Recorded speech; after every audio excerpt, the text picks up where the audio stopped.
विश्व साहित्य का सबसे पहला शब्द क्या है?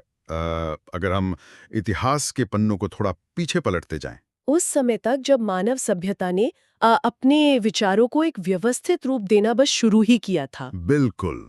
तो उस समय वो कौन सी पहली ध्वनि थी जिसे सबसे अधिक महत्व दिया गया? ये कोई साधारण शब्द नहीं है। ये शब्द है अग्नि। बिल्कुल। ऋग्वेद, जिसे मानव जाति का सबसे प्राचीन उपलब्ध ग्रंथ माना जाता है, उसका पहला मंडल, पहला सूक्त और पहला ही मंत्र इसी एक असाधारण शब्द से शुरू होता है। जी हाँ। आज की इस विस्तृत चर्चा में हम इसी अग्नि शब्द के भीतर छिपे पूरे ब्रह्मांड को खंगालने वाले हैं। मैं व्यक्तिगत रूप से इसके लिए बहुत उत्साहित हूं। ये कैसे एक ही शब्द के अंदर इतना कुछ छिपा हो सकता है। ये सचमुच अद्भुत है और आज के इस गहन अध्ययन के लिए हमारे पास जो स्रोत है वो बहुत ही विविध हैं। जैसे कि वेद पोर्टल। हाँ, वेद पोर्टल और इसके साथ ही प्रज्ञा एबी और संस्कृत ज्ञान जैसे कुछ बहुत ही शानदार आधुनिक ब्लॉग्स। और हमने विश्वदीप दिव्य संदेश जैसी शोध पत्रिकाओं से भी इस सामग्री एकत्रित की है। बिल्कुल। और इस चर्चा का मुख्य उद्देश्य सिर्फ प्राचीन मंत्रों का शब्दशः अनुवाद करना नहीं है। हमारा मिशन उन गहरे छिपे हुए अर्थों को खोजना है जो मतलब एक साधारण सी दिखने वाली आग की लपटों से लेकर ईश्वर तक। हाँ, ईश्वर, हमारे शरीर विज्ञान और यहाँ तक कि आधुनिक तकनीक जिसे हम थर्मिक एनर्जी कहते हैं, हाँ। वहाँ तक फैले हुए हैं। ये ज्ञान आज के जीवन में कैसे उपयोगी है, इसे डिकोड करना ही आज का हमारा मिशन है। ठीक है, आइए इसे विस्तार से समझते हैं। बिल्कुल। स्रोतों में बताया गया है कि ऋग्वेद के इस प्रथम मंत्र के रचयिता ऋषि मधुछंदा वैश्वामित्र हैं। जी। और इसे गायत्री छंद में बांधा गया है। और इसके देवता स्वयं अग्नि हैं। लेकिन जब हम किसी भी विषय की जड़ में जाते हैं तो शुरुआत हमेशा शब्द की उत्पत्ति से होती है। हाँ, भाषाई विज्ञान। हाँ, तो ये अग्नि शब्द आखिर बना कैसे है? ये बुनियादी और महत्वपूर्ण प्रश्न है। महर्षि यास्क ने अपने ग्रंथ निरुक्त में इसका बहुत ही सुंदर विश्लेषण किया है। उन्होंने क्या बताया है? उन्होंने समझाया है कि अग्नि शब्द मुख्य रूप से 3 संस्कृत धातुओं से बना है।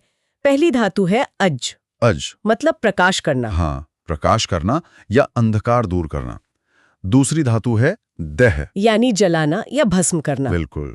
और तीसरी धातु है नी। नी, इसका अर्थ है नेतृत्व करना या आगे ले जाना। इसलिए अग्नि वह है जो अग्रणी है। जो अग्रणी है मतलब ये सिर्फ कुछ लकड़ियों का जलना नहीं है, ये एक उत्प्रेरक या कैटलिस्ट की तरह काम करती है। एकदम सही निष्कर्ष है।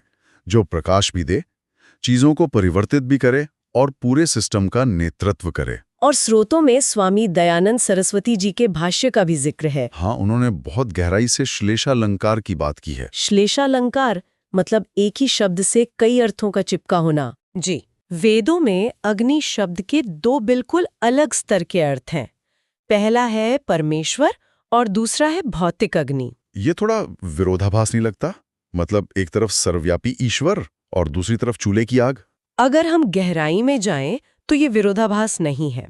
परमेश्वर सर्वव्यापक है, वो पिता की तरह ज्ञान देता है, इसलिए वो परम अग्रणी है। बिल्कुल। और दूसरी तरफ भौतिक आग को देखें तो वो भी अपने रूप, दाह और वेग के कारण जीवन को संभव बनाती है। यहाँ एक बहुत ही दिलचस्प बात सामने आती है। पहले मंत्र में कुछ विशेषण इस्तेमाल हुए हैं, जैसे पुरोहितम और ऋत्विजम।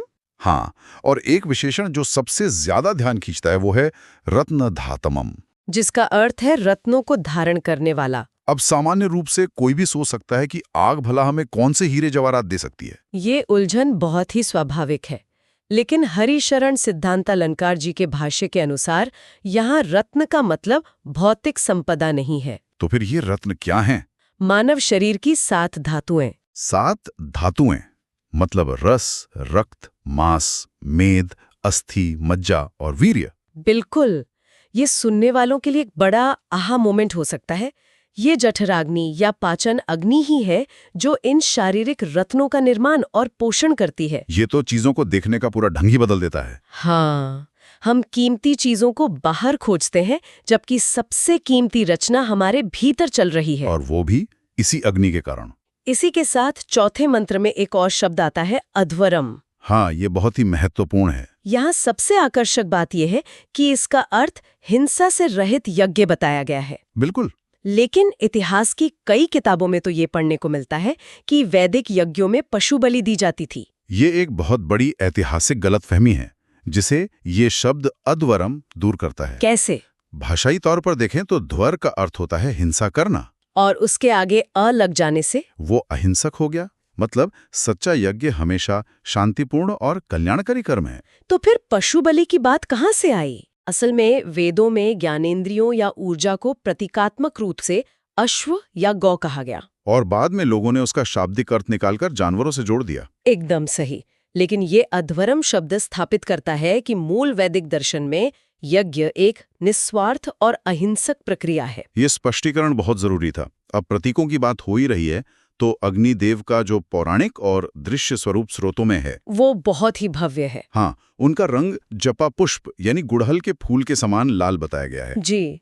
उनके 3 नेत्र हैं और 4 भुजाएं हैं, जिनमें वे वर मुद्रा, अभय मुद्रा, शक्ति और स्वस्तिक धारण करते हैं। और वे कमल के आसन पर विराजमान हैं। ये चित्र बहुत सजीव लगता है। और इतना ही नहीं, उनकी 7 जिह्वाएं या जीभें भी हैं। मैंने नाम पढ़े थे, काली, कराली, मनोजवा, सुलोहिता, सुधूम्रवर्णा, स्फुलिंगिनी और विश्वरुचि। अगर हम इसे व्यापक दृष्टिकोण से जोड़कर देखें तो ये सिर्फ नाम नहीं है। बिल्कुल नहीं, ये अग्नि की लपटों के विभिन्न रंगों और दहन की अलग-अलग अवस्थाओं का वैज्ञानिक वर्णन है। Stages of combustion.